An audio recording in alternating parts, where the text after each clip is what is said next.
Awesome. W- Welcome everybody to the Smooth Brain Society. I am Sahir.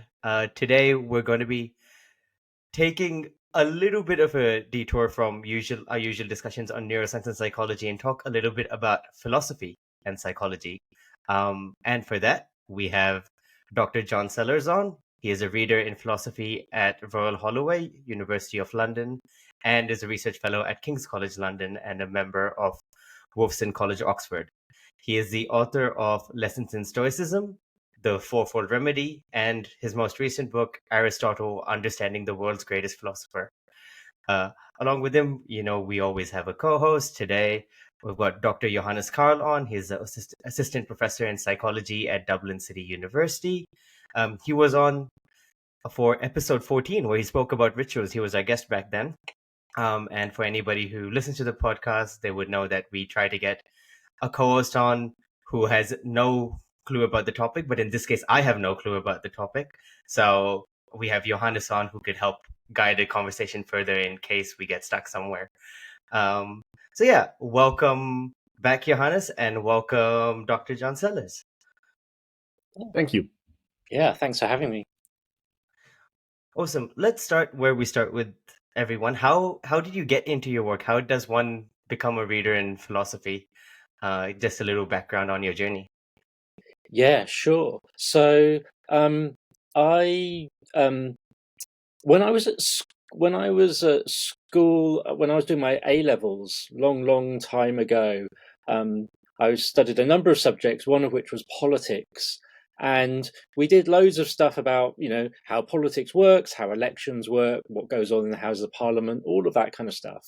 And then on a Friday afternoon, when we'd kind of covered all of that fairly boring material, the guy that was teaching us politics used to ask us open-ended questions like, what is justice? What is freedom? What is equality? And I think that was probably my first taste to thinking about philosophical questions. So I kind of got the bug and then went to study philosophy at university, and this was long time ago now, and I've never left. And I think fairly early on I became interested in ancient philosophy in particular. For whatever reason, it kind of caught my imagination. Many of the ancient philosophers are kind of thinking about very sort of practical existential questions. I mean, Socrates in particular, the kind of sort of poster boy for ancient philosophy, is asking these big questions about, how should I live my life? What's a good life look like? And those questions really kind of caught my imagination. And so as things went on, I became interested in a number of different thinkers. And I often found out that all the people I was interested in had some kind of connection to this slightly obscure group of ancient philosophers called the Stoics. So, for instance, for my undergraduate degree, I wrote about the 17th century Dutch philosopher Spinoza, who has lots of interesting things to say about the emotions.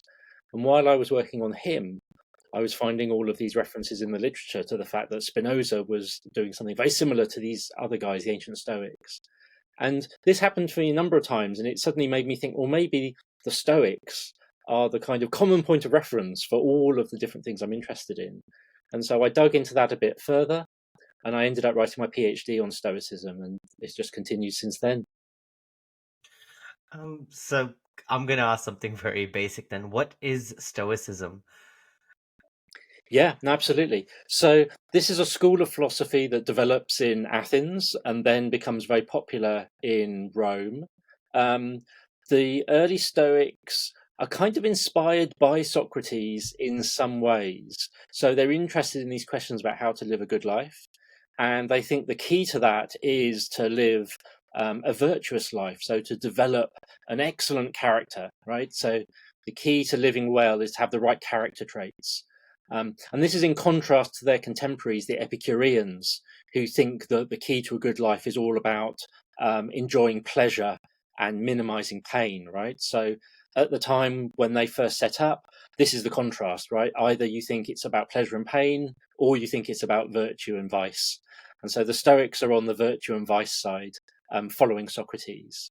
So that's part of what they're doing. Now, of course, Socrates' most famous pupil and follower was Plato.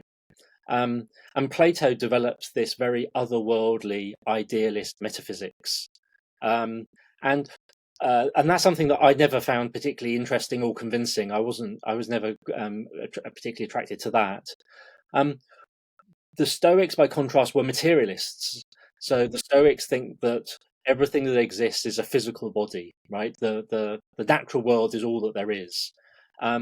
So they combine this kind of Socratic approach to ethics, but also with what seemed to me a very plausible kind of sort of materialist understanding of nature, right? Everything that exists is the physical world around us, and there's nothing beyond that. And they're also empiricists, so they think that everything that we know we acquire through the senses, right? So in terms of their kind of thinking about knowledge and thinking about the natural world, in many ways, you could think of them as being sort of surprisingly modern in their outlook.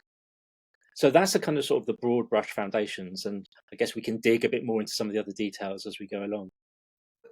From what you said, it seems like this idea of being virtuous and stuff kind of links to what religions sort of fill in to an extent, isn't it?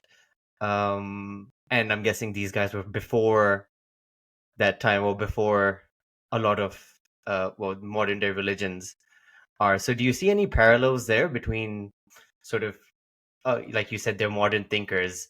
Do you see any links sort of there between this idea of living a virtuous life without the need of religion, or without the need of the current organized religions? I'm sorry, the only reason I ask is because we've done a few episodes recently on changes in religion across different countries, and so that was the first thing which my mind kind of went to. Yeah, no, absolutely. It's a good question. So there is a sense in which the kind of ancient Greek philosophical schools are responding to the same sorts of questions that a number of organized religions are responding to, right? They're giving a metaphysics, they're giving a kind of a worldview about what exists, and they're also giving a kind of ethical framework about, how you should live your life. I mean, the big difference, of course, is that the ancient philosophers will claim that they're offering a rational foundation for the advice that they're giving, right? So they're going to try to offer us arguments for why we should believe these things and why we should act in this way. And so that, I suppose, is the difference from many organized religions. Now, I mean, that's a kind of slightly contentious thing to say, right? There's a lot of rational theology out there where people are offering arguments for the existence of God or whatever. And I imagine adherents of some religions will want to say that, there's space for plenty of argument within religion, but ultimately there's also an element of simple faith or belief, right? And there ought not to be any of that when we're thinking about Stoic philosophy. They give us arguments from the foundations up, and if you find the arguments convincing, then you'll go with them. And if you don't find the arguments convincing, then these aren't the guys for you. And there are other philosophies out there that you can try and see if they and seem more convincing for you or not. I think just directly following on, because as someone that is, as John knows, a bit of a dabbler from the psych side in Stoicism, I would describe myself as an interested dabbler. I think for psychologists, one of the things that is really I think really hard for us to understand is how virtue was thought of by the Stoics. So what is virtue actually for them? Because we always equate virtue with some vague culture specific morality. I think that's an interesting point. Yes, absolutely. So, I mean, when we think of virtue, I mean, when I first started studying all of this, the word virtue I found fairly off-putting, to be perfectly honest, right? And also, I mean, particular virtues like justice or courage sound very kind of sort of fanciful, and how courageous are you in your typical everyday life, right? This doesn't really sound like it's really appropriate. And really, what they've got in mind is having excellent character traits, right? So these are internal qualities rather than external qualities. I mean, there's interesting discussion about the origins of this way of thinking about ethics and about how to live. which is in traditional Greek culture beforehand. The idea of a virtuous or excellent person would be someone who was physically strong, who was successful, in their everyday life, who was wealthy, who was born to a noble family, right? These are all external traits that make someone a really good, admirable person. And if you like, the philosophical revolution was to say those things aren't key, those external things. What really matters are internal character traits. Those are the things that determine living a good life. That's the big transformation that Socrates in particular makes. And the word we're translating here as virtue, you might equally translate as just excellence, right? So, for instance, an athlete at the ancient Olympic Games who won all of their races would be described as having virtue, right? Which kind of but it made more sense for us today, right, to say that person was excellent, right? They're an excellent athlete. We wouldn't say they're a virtuous athlete. So we can think of it in a slightly non-moral sense. So the English word virtue might mislead us a little bit. There's a sense, given that we're thinking about psychology here as well, there's a sense in which we might describe it simply as something like mental health, right? Having your internal frame of mind, in an optimal condition.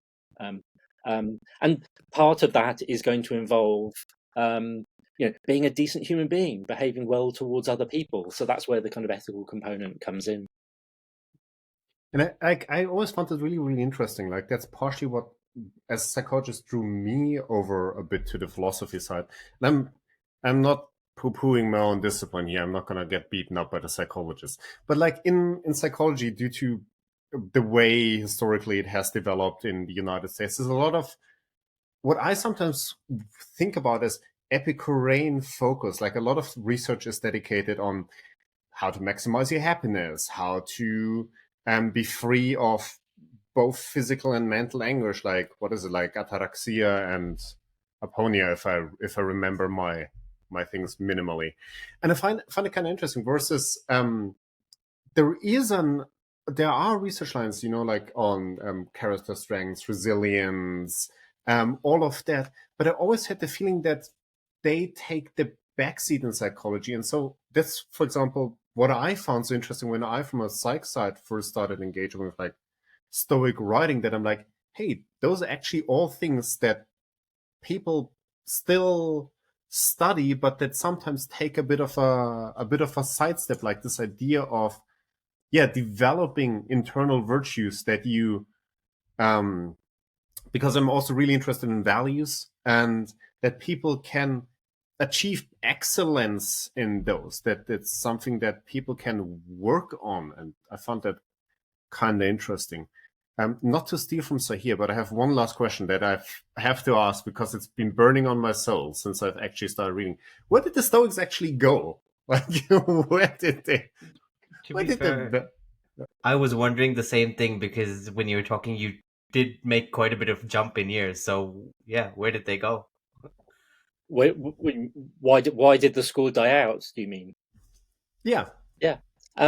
So the school flourishes for a good few hundred years in Athens, probably comes to an end in Athens in about the 1st century BC, and some of the other kind of philosophy schools in Athens come to an end around the same time for various political reasons, right? So Plato's Academy probably stops operating around that time. The ideas are hugely popular in Rome, in the Roman Empire, particularly in the 1st and 2nd centuries AD. And then after that, they start to kind of fall out of view. And we don't know entirely why that is the case. Obviously, around that time, you've got the rise of Christianity. You've also got a revival in Platonic philosophy, which, like Christianity, has a kind of otherworldly component. And so sometimes it's often said, well, Christianity and Platonism kind of become the most popular schools of thought in late antiquity, and they go on to kind of shape the agenda throughout the Middle Ages. And now I'm not entirely convinced by that as an explanation. I mean, it's not obvious that someone who might be attracted to Stoic ideas would suddenly decide, oh, I'm going to ditch that and go off and become a Platonist instead. So it's not entirely clear why that happens. But around the sort of 3rd century AD, for whatever reason, Stoicism starts to kind of fall out of favour. But in the Latin West, in the Middle Ages and through the Renaissance, the philosophical works of the Roman statesman Cicero are incredibly popular. I mean, they're still widely read. And Seneca's letters also are very popular throughout the Middle Ages and the Renaissance and are widely read. So the Stoic ideas don't disappear altogether. They don't go away completely. I mean, sort of traditional humanist education in the Renaissance and in early modern Europe, the first thing you would do is learn Latin. And once you've learnt Latin, the first thing you would be expected to do is read Cicero, right? So almost every educated person in that period of European history will be reading Cicero and learning Stoic ideas. So they're always kind of sort of floating in the background, we might say. Do you think such ideas are coming more to the fore now in just daily discourse, or no? Yeah, I mean, the last 10, 15 years, there's been a real revival of popular interest in Stoicism, I would say. There was a book by a guy called William Irvine called A Guide to a Good Life that was published in 2009. And that, I think, was the first kind of breakthrough sort of popular book that attracted quite a lot of attention. And then I and a group of colleagues set up something called Stoic Week in 2012, and that's attracted a certain amount of attention over the last 10 years or so. And then I can't remember the precise date, but after we did that, a guy called Ryan Holiday and Stephen Hanselman published a book called The Daily Stoic, which has been absolutely huge and, you know, sort of sold millions of copies around the world. So yeah, it's slowly picked up over the last 10 years or so, and now I think there's a huge amount of interest out there. Like, just to immediately corroborate that, I actually wanted to send John an email with that recently because I found it funny. I walked into my local bookstore writing implement retailer, and they obviously sell all kinds of books. And prominently on one of the books was a sign, Stoicism can also be found in the psychology section. And it was the literal only sign that called out for people where they can find other interest areas. And I found it really interesting. And again, it's obviously a perception bias, but like if you look around, like there's so many articles like on the BBC recently, also like in other language newspapers. Like, I think, like, also just to further that, I think there is definitely a revival. But I just want to follow up on that, John. Do you think it's a revival of Stoicism or of, I don't know how to make a smaller case S sound with my mind, of what I would consider naive Stoic ideology? Yeah, I mean, that's a good question. So I think if you rummage around in the recesses of the internet, you'll find anything, right? And so there are places where you will find a kind of sort of Stoicism in the everyday English sense of the word, right? So kind of stiff upper lip, emotional repression, it's sort of about resilience and fortitude and self-control, but without much of the wider sort of Stoic thinking. So I'm sure there's a certain amount of that out there in certain places. But I think what's really interesting is the number of people that are genuinely interested in Stoic philosophy proper, right? So, I mean, a standard narrative that people say is that there are a group of kind of guys in Silicon Valley that are very interested in Stoicism because it will make them tough and resilient and successful and enable them to make even more money, right? Which kind of misses a number of key points, right? Because one of the things the Stoics will say is, well, it's not about making money. That's not going to make you happy, right? Obviously, we'd all rather be wealthy rather than poor. We'd all rather be healthy rather than sick. But no matter what circumstances we find ourselves in, if we've got the right character traits, we can still live a good life, right? That's the kind of one of the core Stoic ideas. So So those guys perhaps miss the point, right? I don't know if these guys actually exist, right? I've never been to Silicon Valley. I've never spoken to anyone from Silicon Valley, but that's the kind of the kind of popular narrative line. But I mean, I've encountered lots and lots of people that are really interested in Stoic philosophy proper, and they're interested in the ethical component of it. They're looking for some kind of set of values. So to come back to what we were saying earlier about religion, if someone doesn't have a strong religious affiliation, um, they're looking for a kind of sort of a secular ethics, right? A set of values that they can live by. And Stoicism, I think, is really appealing to those sorts of people who are also often very interested in the kind of the social side as well. So the Stoics will argue for a kind of cosmopolitanism, right? All human beings are ultimately the same and equal. We all have a kind of shared sense of rationality, and wherever we come from, really doesn't make any difference. So there's a kind of a cosmopolitan ethics, which again, is very positive. So people are interested in that too, and not just a kind of a superficial stiff upper lip sense. Which, by the way, I can't recommend based on research I have done. The stiff upper lip one really doesn't help you with achieving your goal of becoming tougher. Before I step aside again and let Sahir ask his burning questions that I can see that he has, I have two tiny follow-on questions. Because the stiff upper lip guys you describe, and again, it's mostly guys. My question is Stoicism a man's thing? Like, and there are two questions do we have writers, like, and again, I know it's a conservation issue, and like, but are there writers in the Stoic tradition? Like, are there women writers in the Stoic tradition? And why do you think has it become conceptualized as like a man's thing? And I know that's a very difficult question. So, I mean, it's certainly not a man's thing, for sure. And in the people that I've met recently who are interested in Stoicism, it's a very mixed group. I mean, it's more or less 50-50 in terms of sort of gender split. So I really don't think that it attracts more men than women today. Sadly, in antiquity, they pretty much all were men, right? So we're looking at primarily men. We certainly don't have any writings from any ancient female Stoics. We might have one or two names, but sadly, not loads. I mean, that just reflects the social conditions of the time, right? Not many women, had access to education and so on.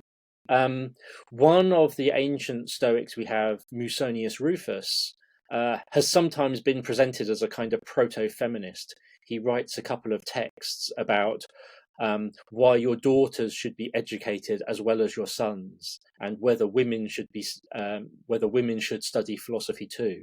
To which he says resoundingly, yes, they are as rational as men, and that's the defining characteristic of a human being. So they should engage in philosophy just as much. So we see a kind of fairly progressive attitudes for the time being expressed, but not too many examples from antiquity, unfortunately.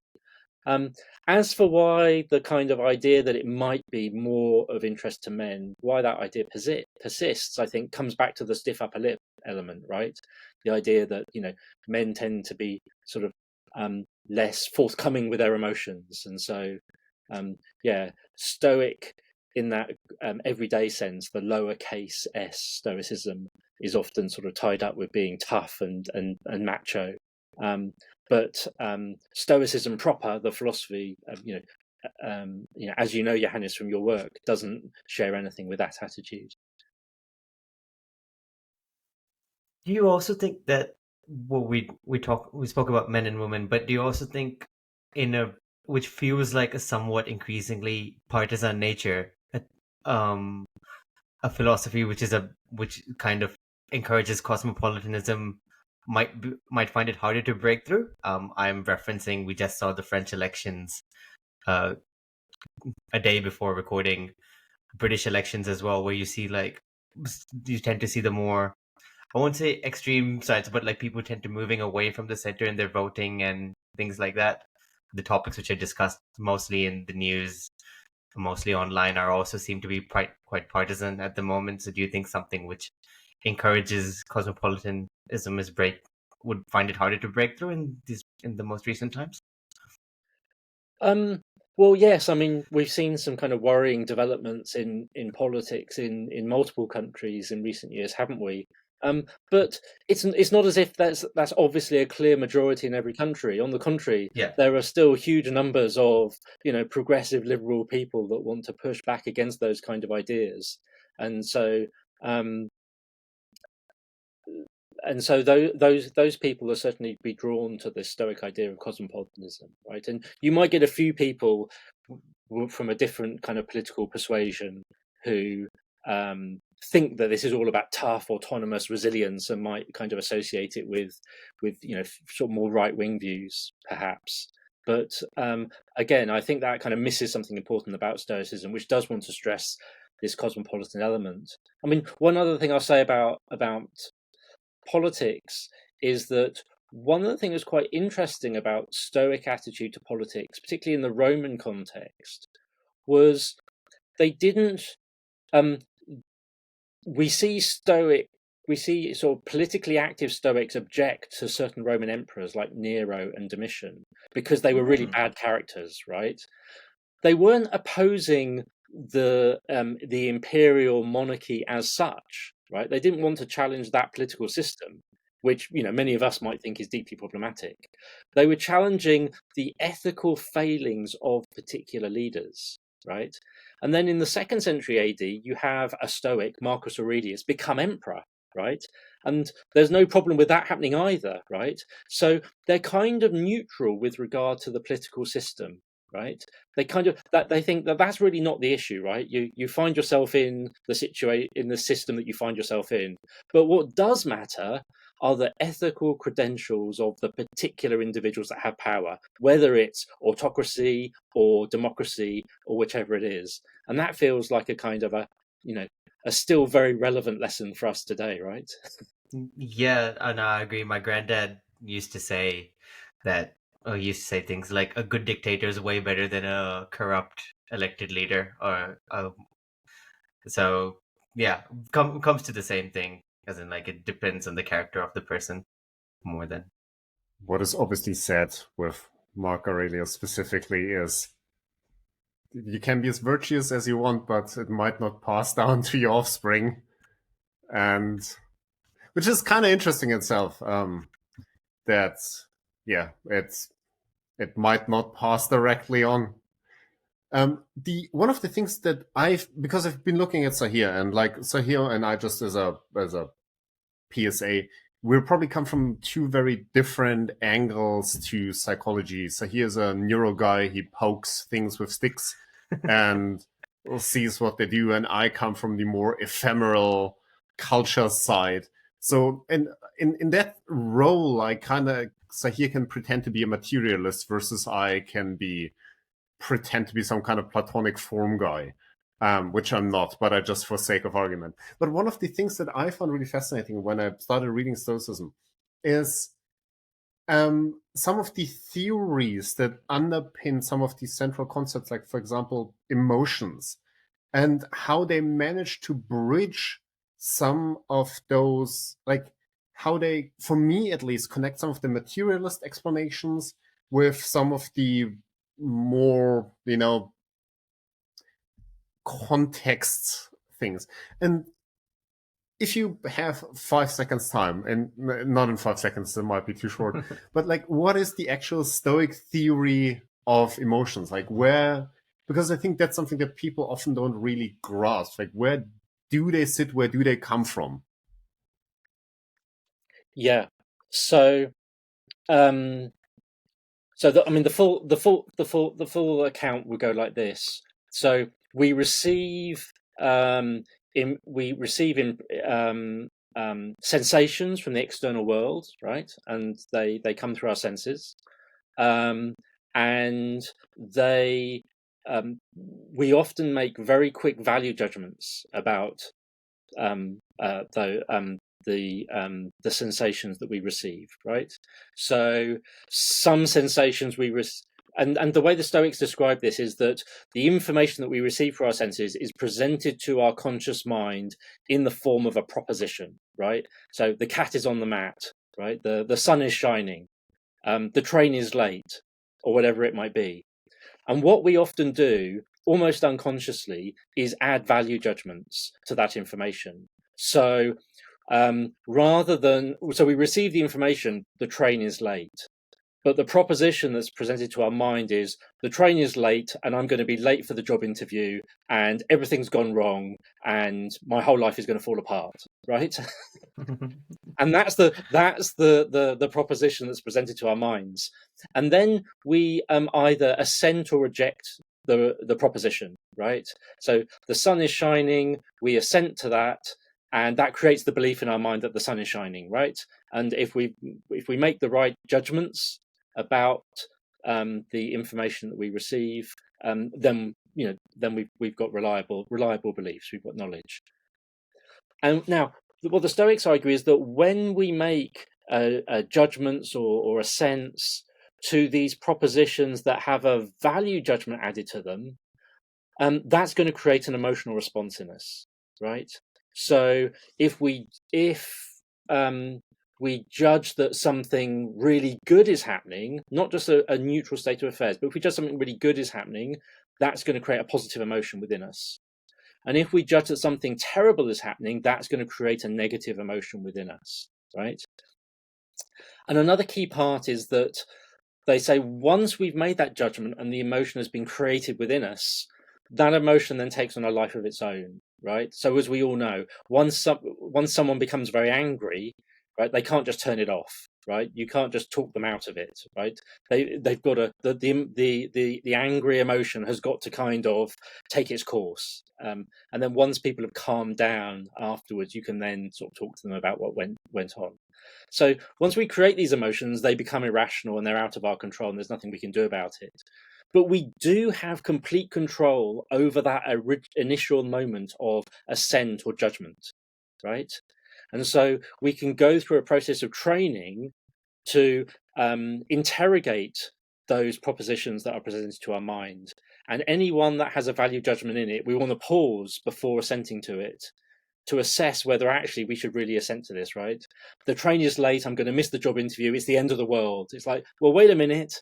Is it really the end of the world? And, what are the actual consequences of this happening? Are they going to be as bad as my initial unconscious catastrophizing might lead me to think? And so it's about creating that kind of cognitive distance, which then gives us kind of the ability to completely control our emotions, right?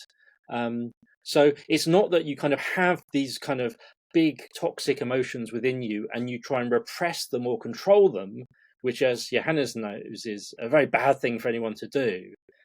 It's about making different value judgments at the outset so you don't generate those emotions in the first place. So that's how kind of where we would draw the distinction between the kind of stiff upper lip sense of Stoicism, which is the kind of the bad sense, and then Stoicism proper, which means, you avoid generating those emotions in the first place by making correct judgments.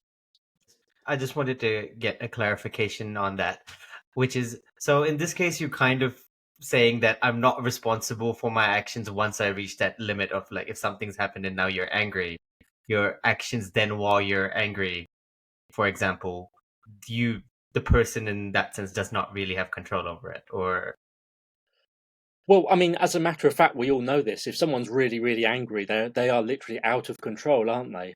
I mean, they're still responsible because they made the judgment at the outset, right? Okay. So we would still hold them responsible. But as we all know, if someone's really angry and out of control, you can't reason with them, right? So True, but you can, but I guess my point was what behavior you use to, get rid of that anger. Would you just like shout into a pillow versus would you punch a wall versus, like levels of behavior for your anger, just like that kind of behavioral control is what I was thinking of. Yeah, I mean, we do have one ancient text which talks about certain techniques people might use to kind of deal with emotions once they're in the grip of them. And I think one of them um, talks about just sort of counting to 10, right, just to try and calm yourself down. So very kind of sort of mundane things like this.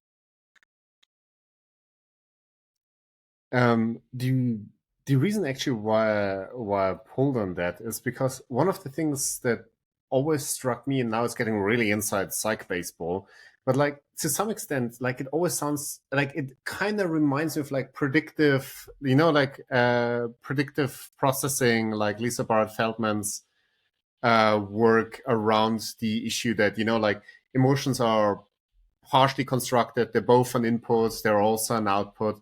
And I always found it striking, like how from both a philosophical and let's call it more neuro research angle, you can come to very similar ideas. One other thing, John, just something. Are there? And now I'm getting probably too inside baseball and philosophy. Are there true emotions? Are euphatias a thing? Um, yes. So, I mean, the Stoics talk about good emotions, right? Um, Emotions that is perfectly fine to have. And the reason why they think some emotions are okay is because they're the product of correct judgments rather than having made a mistake, right?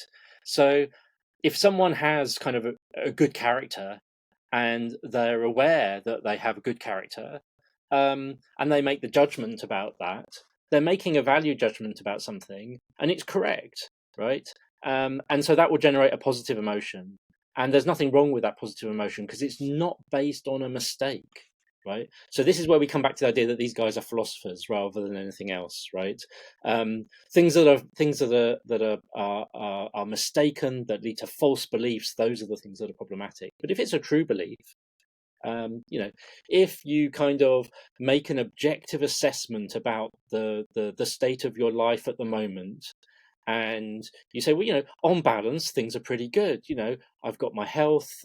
There's food on the table. I've got, clean water on tap.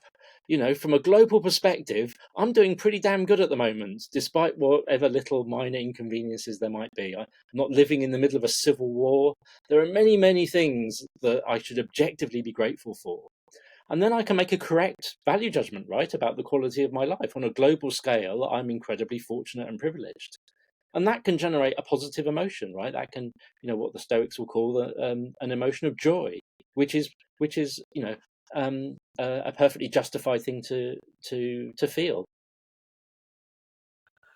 Um, I wanted to pick on this because this might be interesting from a philosophy's perspective. Because you said true belief, but if someone believes that, but that's someone believing that something's true, right? Like it could be completely wrong in terms of thing. But if they believe it true, does that mean that whatever value judgments they've made, therefore on, are good judgments or No, lead to it, good it has to emotions? be true. Okay, it's not just they believe it's true. It has to be true. Yeah, it would have to be true. Right. And so, for instance, if I were to spiral into a bad kind of sort of psychological state, and I was to catastrophize about how terrible my life was because various things had gone wrong, right, and get myself into a very low state, right, then someone else could come along and say along the lines I was just describing, look, objectively, your life is in fact going incredibly well, and you're incredibly fortunate. Your state of sort of depression or anxiety um, is based on a genuine mistake. If you can just gain that kind of distance and make a more objective judgment about the quality of your life, you'll realize that in fact your psychological problems now are based on an error that you've made. I mean, this is we're now getting into what we might call the kind of Stoic background to cognitive behavioral therapy, right? Um, Many of the founders of cognitive behavioral therapy were explicitly inspired by sort of Stoic thinking, this kind of idea that it's not things that upset us, but our judgments about things. And so if we can change our judgments, we can actually solve a number of the sort of psychological problems that we might be facing. So with that, in the Stoicism literature, have you found like any they must be talking about certain remedies for things like this, right? So what sort of like therapies, treatments, I don't know what they would call it, um, in terms of if people tend to be like making all these false judgments from time to time, how to bring them in, because it feels a bit not strange, but it's a lot harder when nowadays if you point to someone and tell them, look, your life's not that bad for X, Y, and Z reasons, they could still be like, no, that I don't believe that.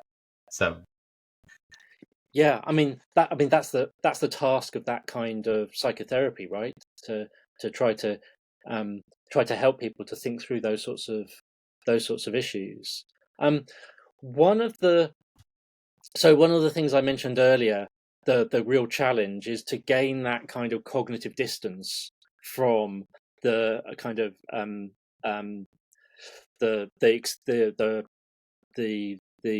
the impressions you receive of the external world, the value judgments you might add to them, and then making the judgment, right? Gaining that cognitive distance so that you don't make sort of snap judgments about things. That's, if you like, the real challenge. And there are various sort of techniques that the ancient Stoics talk about to try and sort of encourage that.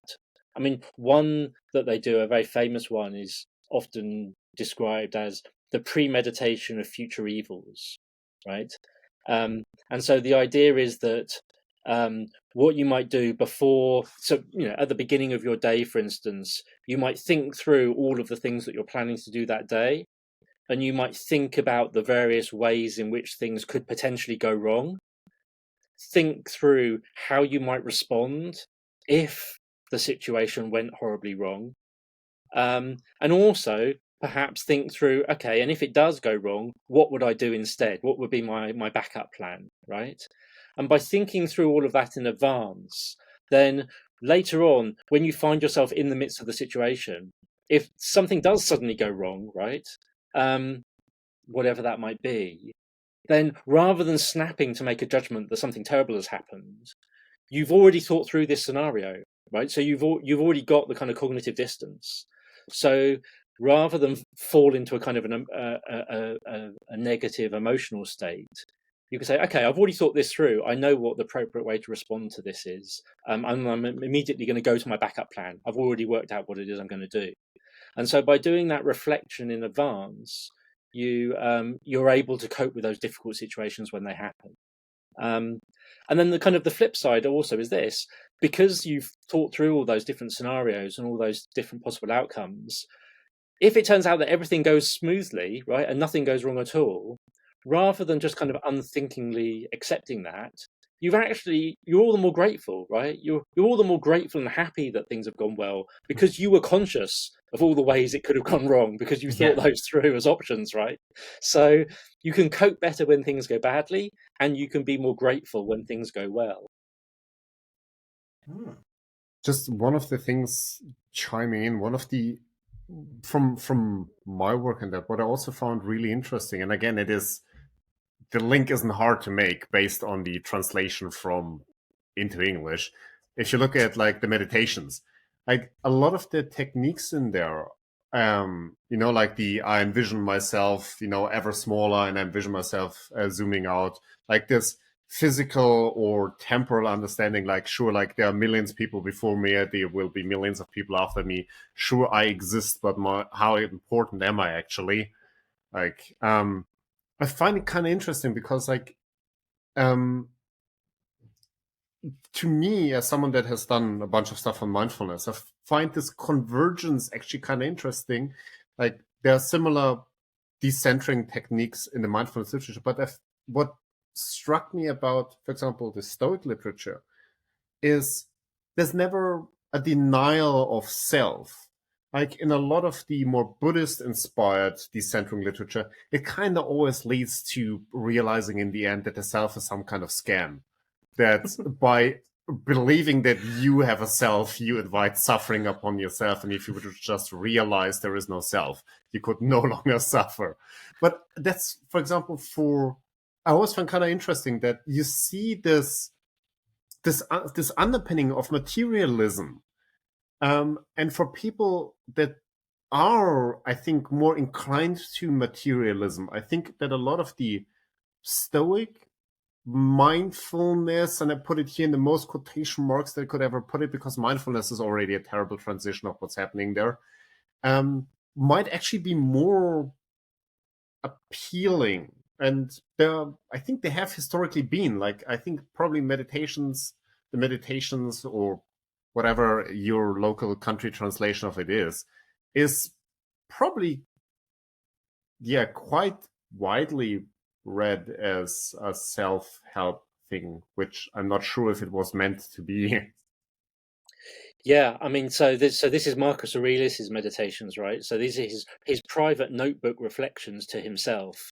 I mean, there's been some debate amongst the kind of scholars, was this ever intended for publication or not? I don't think it was. There are various remarks that that actually make no sense to us whatsoever today, because they're comments on obviously something that happened to him in his life, and he doesn't give us the context, and in the same way that you wouldn't give the context if you were just writing notes to yourself in a diary. So I think it's entirely private. This is him kind of working through the issues that he's dealing with in his own life. And so there's a sense in which it was a self-help book, right? This is him engaging in a kind of journaling practice in order to think through all of his problems that he's dealing with. And I think it is widely read in those terms today. And it's all underpinned by Stoic ideas, but he almost never mentions Stoicism. And again, why would you if you're just writing private notes to yourself? So I think a lot of people pick it up as a kind of a self-help book without even necessarily registering that he's a Stoic philosopher or he's drawing on Stoic ideas. So there's a very kind of, I'm not saying this in a critical way, but there's a kind of a very superficial way in which you can read the Meditations as a book full of helpful advice. And then there's another whole group of readers that go a bit deeper and say, okay, I want to learn more about Stoic philosophy and put this in context and understand all the ideas that are kind of implicit and underpinning all of this. And although we don't want to get too lost in the individual, I mean, it's worth thinking about Marcus Aurelius for a moment. So he's Roman emperor. He's the most powerful man in the Western world. He's got huge responsibility. He's got people coming to him, asking for favors all the time, trying to get him to do things for them. It's the biggest ego trip you could imagine anyone having to go on, right? Being in that kind of position of power, right? And so he's got to try to manage that, right? How does he cope with that kind of responsibility and adulation without, losing his mind? And so, as Johannes says, part of it is reminding himself regularly, look, in the larger scheme of things, from an objective point of view, I'm nothing. I'm nobody. I'm just this tiny speck of matter that has come together within a vast, infinite universe, and I'll be here for just a moment, and then I'll be gone. Right, and so this is him kind of counterbalancing the huge ego trip of all these lackeys coming to him in court all day, telling him how he's so brilliant and powerful. And so that's how he kind of manages that situation for himself. Another thing, just one final thought on that as well, is Marcus Aurelius clearly had problems dealing with other people, right? Because he often talks about the importance of treating other people well, right? He often says, look, we're all parts of a single community, right? The cosmopolitan idea is really strong in the Meditations. We're all parts of this single community. We're all parts of this single organism. We're all working together for a common goal, etc., etc.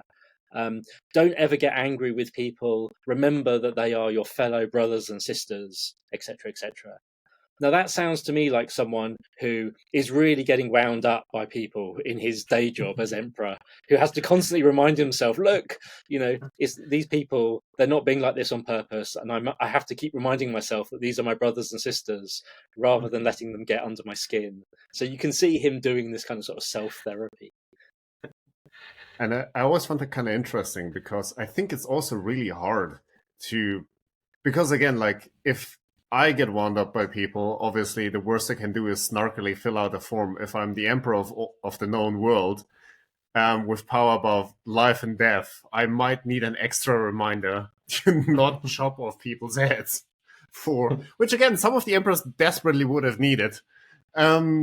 but one of the things that I actually find kind of interesting here, again, from a psychology perspective, like kind of flipping on the head, because again, if someone goes way back to the stuff I talked with say here in the beginning, I'm really interested in like culture, and I'm really interested also in how we have those different conceptualizations of well-being. And in the West, we tend to think about our own well-being. We think about kind of going from the inside out, you know, from like the inside core, like there's my own well-being, there's my own happiness. And once I'm happy and well, I can help others. But I find it kind of interesting that what you see in the meditations flips that on its head. It's like, I should remember my ethical role in the world. I should remember my relationship to others, my place in the grander machinations of the universe, even though I might not understand them.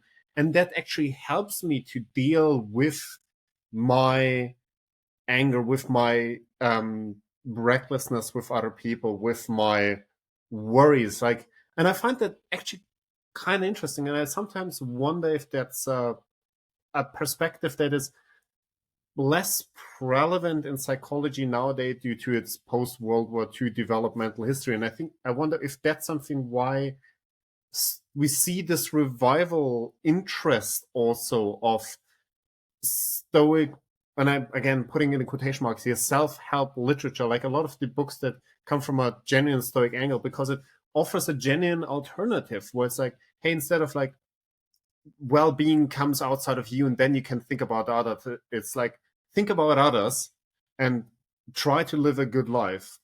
And that helps you to put your own emotions and your own struggles on some kind of focus. Yes, yes, and those two things are very closely interrelated, right? So that sort of self-help sense of well-being, and then the ethical component. I mean, one criticism I've often heard of the modern revival of Stoicism is that it's just being reduced to self-help, right? This has just become a technique for to help people feel better or to become more resilient or whatever it might be. But in fact, and that's certainly not true in the ancient Stoicism, where precisely as you say, these two things are very closely interconnected. But also within the kind of people that are interested in Stoicism today, as we were saying earlier about people looking for sort of a set of secular ethical values, they're often very interested in these two things coming together very closely. And I mean, you guys will probably know more about this than me, but if you just think about some of the literature about sort of psychological well-being, or just think about your basic sort of common sense attitudes, to get outside and to connect with other people and to be part of your community. I mean, these are all things that are good for people, right? Psychologically, if you're kind of tied up in your room at home and you never go outside and you never connect with other people, I mean, that's not healthy for people, right? So there's a sense in which the well-being comes from feeling you're part of a community and contributing in some way. That these are all positive things that people can do to make themselves feel better. And again, there's a kind of sort of a philosophical belief underpinning all of this. So the idea that we are by nature sort of social animals, right? We're born into communities, we're born into families, we're not isolated individuals. And to see ourselves as isolated individuals who are all in competition with one another, that's an error, right? That's a mistake, right? That's just not, if you think about small children in families, right? We're dependent on other people. As a matter of biological fact, we're dependent on other people for our very survival, right? And there's a sense in which we live in a culture which sometimes encourages us to lose sight of that fact, and that can itself cause problems for some people. I always found it really interesting, again, and because it's my parallel interest, because like if you go to the very active like mindfulness research area, and again mindfulness is also drawn from like a religious philosophical canon.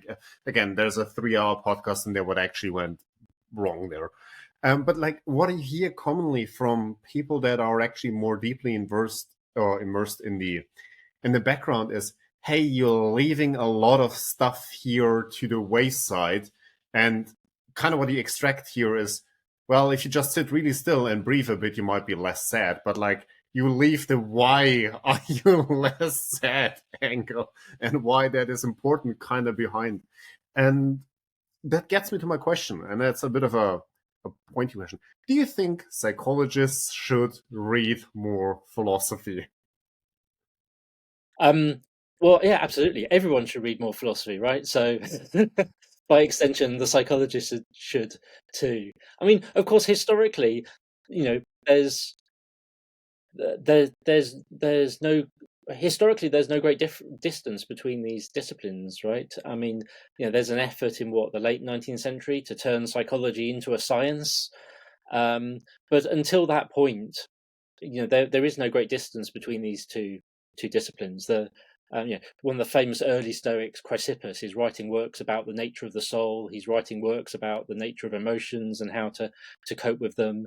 He's he is a psychologist, as well as a philosopher, as well as a physicist, and those sorts of divisions between different subjects just didn't exist. So, if, for instance, you're a physicist and you're interested in the history of science, then inevitably you're going to be reading Greek philosophy because that's where the science happened in antiquity. And so you could say the same thing to psychologists. If you're interested in the back history of your discipline, it's ancient Greek philosophy you're going to need to read, because that's where the origins of psychology are in the Western tradition. Yeah, well, I was going to say, Johannes will know how to pronounce it because it was German, right? Wilhelm Wundt, was it?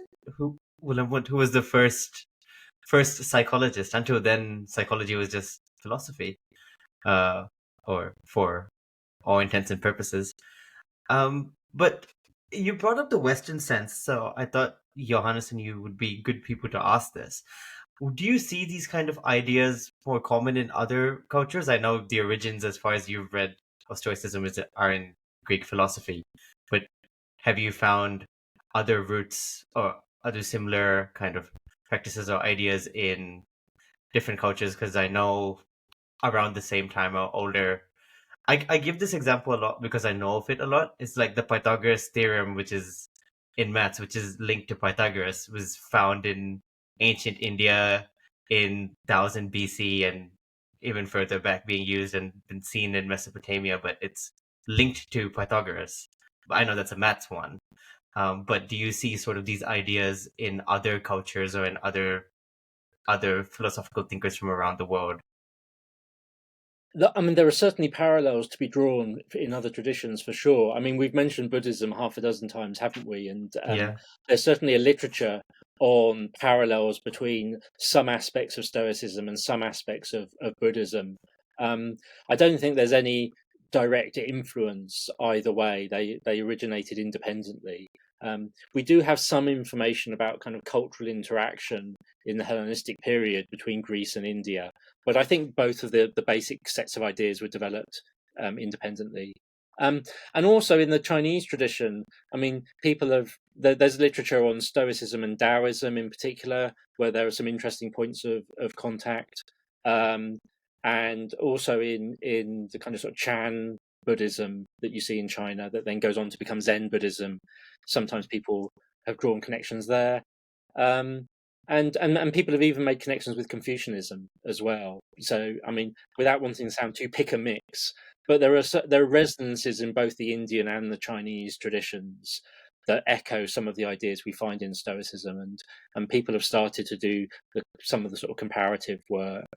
I think what's quite interesting in the Indian and the Chinese context that are different from the Western context is the kind of Western division between philosophy and religion, right, which is something that we talked about earlier, is not so clear cut in those two traditions, right? If you go to China and you say, okay, Confucianism, is it a philosophy or is it a religion? There's almost a sense in which you're kind of taking Western concepts and trying to impose them on a culture where that kind of division doesn't necessarily make sense in the way that someone from the West would want it to. And so, yeah, I mean, I think that's quite interesting. I mean, I'm not sure what we can take away from it. Perhaps there's a sense in which that division, that strict division between philosophy and religion that we're familiar with in the West, perhaps ought not to apply so much to ancient Greece either, in quite the way. Maybe this is a product of the 18th century Enlightenment, and just as we perhaps doing a bit of violence if we try and impose that on ancient Chinese thought or ancient Indian thought, perhaps it's not entirely suitable for imposing on ancient Greek thought either. Like when you talk specifically about Confucianism, the thing that immediately strikes me is and I think you raised it before, the idea that there are some relationships that are naturally relevant to us, like that, like the whole preferred indifferent angle to some point, especially when it comes to relationships, like, which is quite foundational to Confucian thinking. Like, why should I show filial piety? Well, because it's natural, which I find kind of interesting. The other area that I sometimes have wondered, and I'm not sure how much research has gone into that, is I always wondered how much actually made it over during the golden age of Islam, like from copying over Greek sources, because I think like the Greek to Arabic pipeline was actually relatively good in terms of scribes. So I always wondered how much of that is still there in philosophical thinking that just doesn't make it on the main stage. Yeah, that's a really good question. So the medieval Arabic philosophical tradition was predominantly Aristotelian. So very heavily influenced by Aristotle. Almost all of his works are translated into Arabic.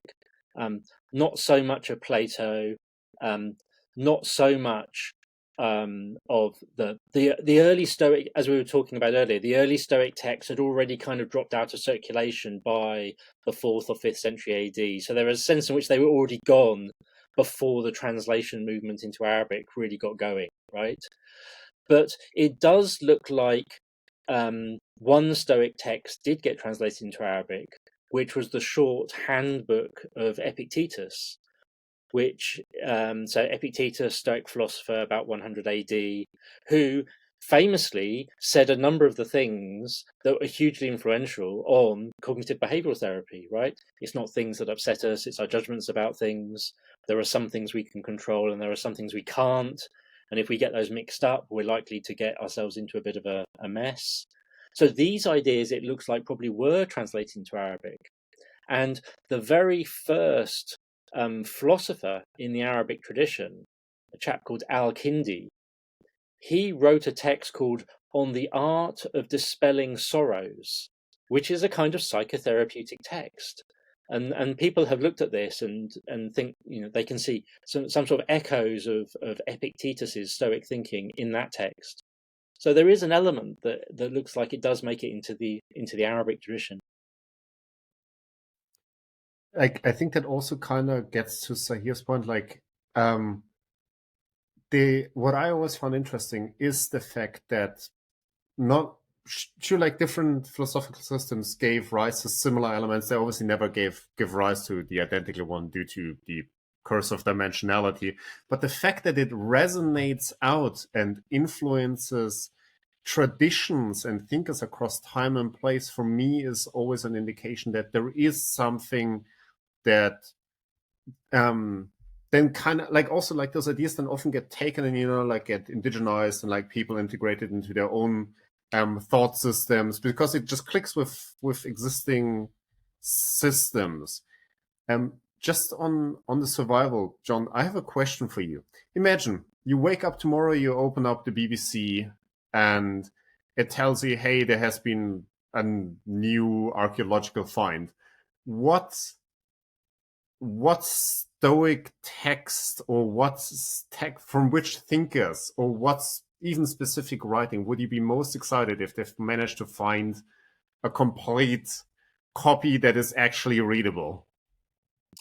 Yeah, wow. I mean, there are so many things, aren't there, that it would be great to have. So, I mean, I mentioned Epictetus just a moment ago.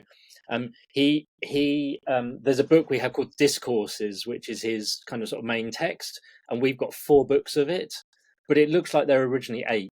So it looks like half is lost. So the other half of that would be a nice thing to find. Um, The Chrysippus, who I mentioned earlier, who we're told that he wrote 705 books, right?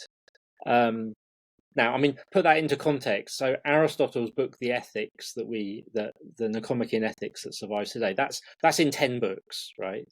But even so, that could be like sort of 70 books in sort of modern length. All of them are gone. A whole lot are lost. So some of that would be interesting.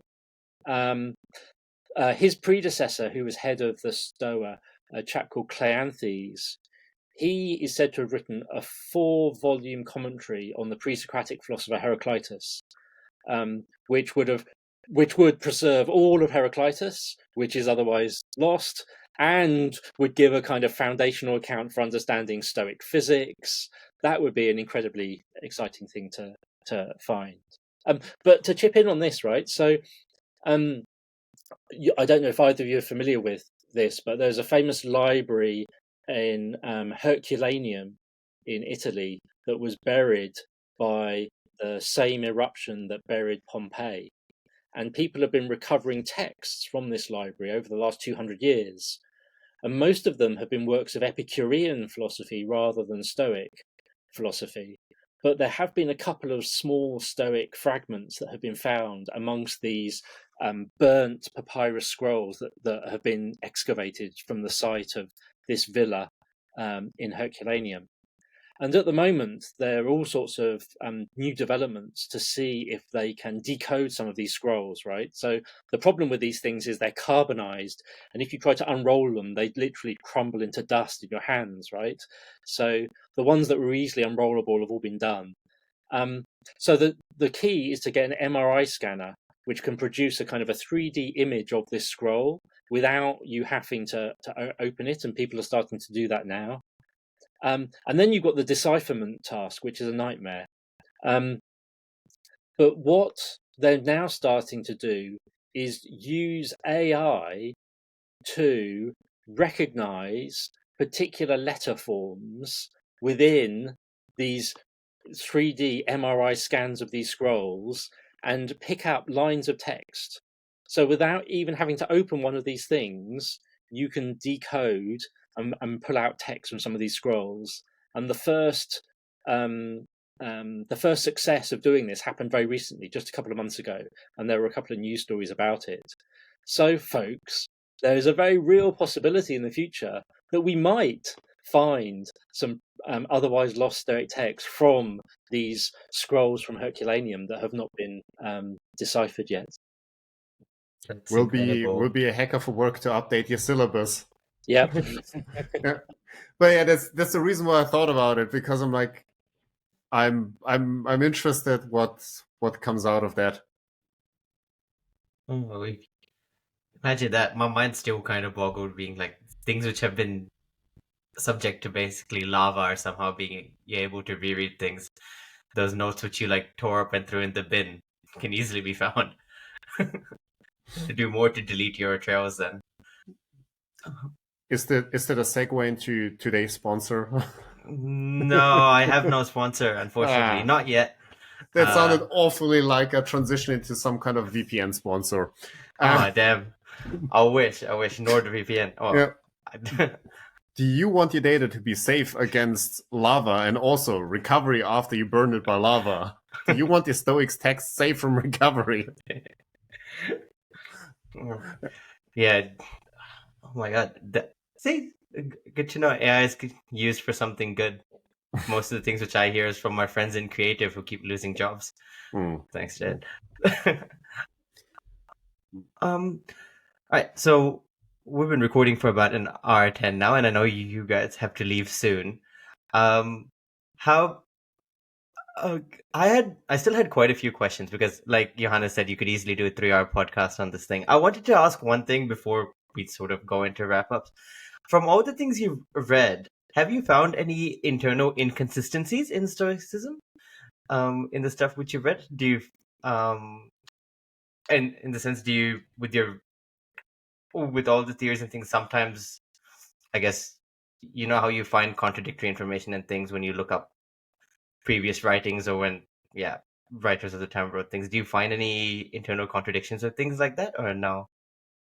I mean, not flat contradictions as such, but there are all sorts of interpretive puzzles that the kind of experts have been working on for a long time. And in part, that's the product of the fact that so many of the foundational texts are lost, right? So it's like trying to piece together a jigsaw puzzle.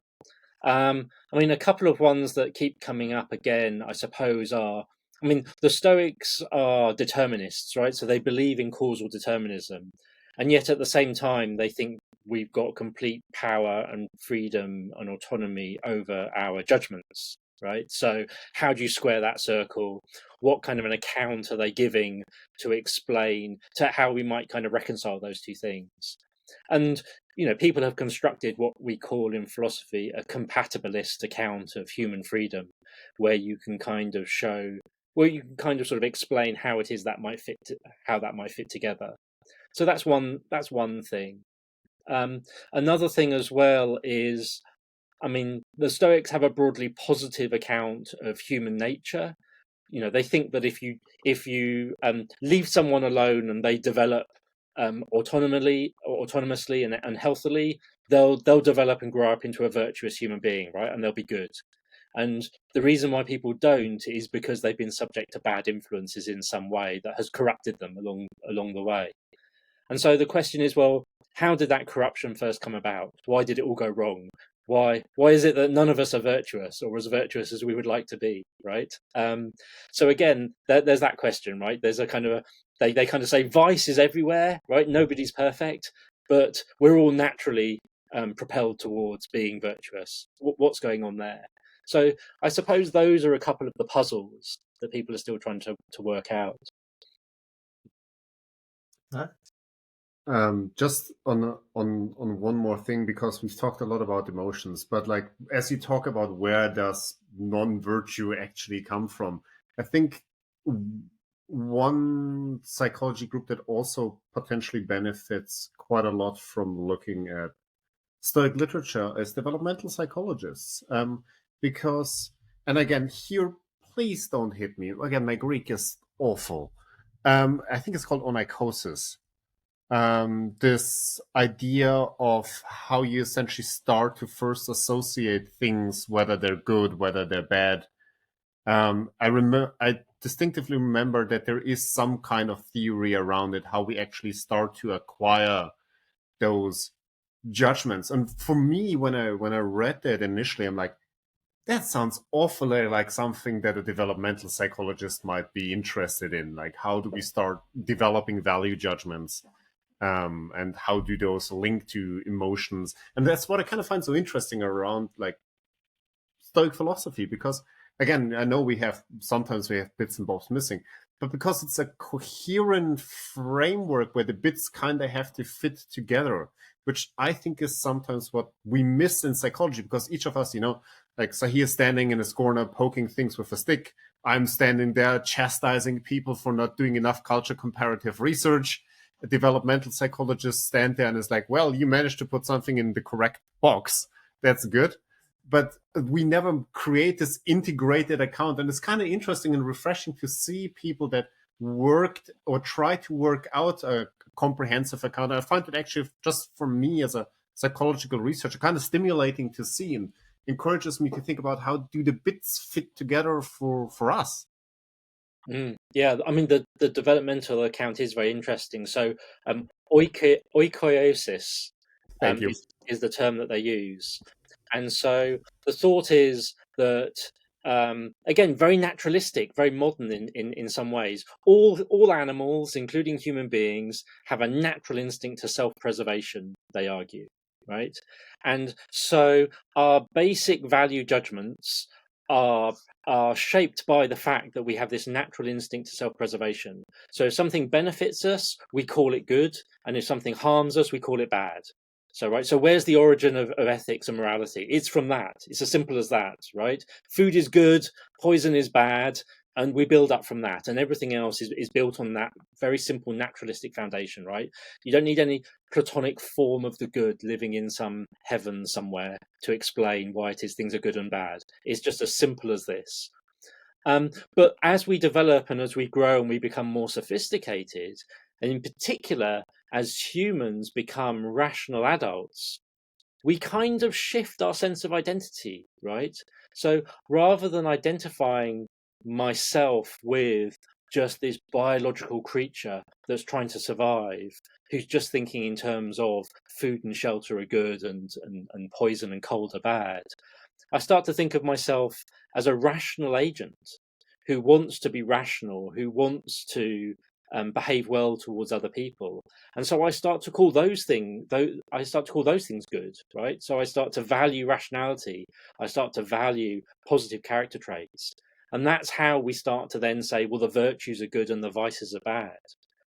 It's still those value judgments still grow out of that basic instinct, right? It's just that we've kind of shifted our sense of self. We've shifted our sense of what it is we're trying to preserve. I'm no longer just trying to survive as an animal. I'm trying to survive as a rational social animal. And the things that help me survive as a rational social being are the things that I now call good. So yeah, again, all very naturalistic, and in some respects, all seems kind of surprisingly modern for something that is so old. That's very good. How about we end with these? How about we end with final thoughts? Johannes, any final thoughts from you? Please, psychologists, please start defining your constructs better. Stop calling things randomly Stoicism, even if they're not. That applies to all psychological constructs. Please stop calling things Machiavellism if they have nothing to do with Machiavelli. It's, I think, like what people, especially that come from a psych side here, should take away is that behind a lot of the slapdash labels that we put on constructs, there is actually a huge amount of thinking and a huge amount of history that people should explore before they just say, well, Stoicism is never crying, like, or never being afraid. Like, everyone is afraid. It's a natural reaction to some point. It's the ship thing, I think. And yeah, some deeper thoughts on that would sometimes not hurt. No, I agree with you, Johannes, on that, because I came into this conversation with the least introduction to Stoicism, and I always thought that it was with Stoic and that stiff upper lip idea, and the entire conversation completely dispels that and shows how a lot of terms are just taken out of context or aren't labeled properly, and it does not help anyone's understanding of anything really. But yeah, thank you so much, John. I'll let you have the floor. Any final thoughts? Any final advice you'd like to give our listeners? I mean, I suppose the last thing I would say is it feels like we're going back to antiquity to kind of excavate these kind of obscure, old, dead ideas. But I mean, as we've sort of seen in parts of our conversation, these ideas have been around, throughout Western history. They transmitted into the Arabic philosophical tradition. They circulate throughout the Middle Ages. They're really important in the Renaissance, the early modern period. They're kind of implicitly been part of the our story throughout human history. So sometimes people pick up Stoic texts and they kind of really connect with them and they really resonate for them because these ideas in fact aren't that alien to them at all. They've always kind of implicitly been in the air. It's just people didn't know what to call them or what to label them. And I think that's one of the reasons why people connect with these ideas. And for someone who perhaps might be curious about Buddhism, for instance, but who might find some of the kind of the cultural trappings slightly sort of, sort of out of their comfort zone, because there's all sorts of stuff that feels very alien to them. You'll find similar ideas within the Stoic tradition that they might kind of be able to sort of connect with much more easily, and so it offers a kind of another access to some of those sorts of ideas in a way that might be more accessible for some people.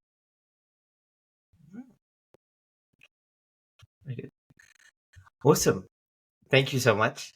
Thank you, John. Thank you, Johannes. Thank you.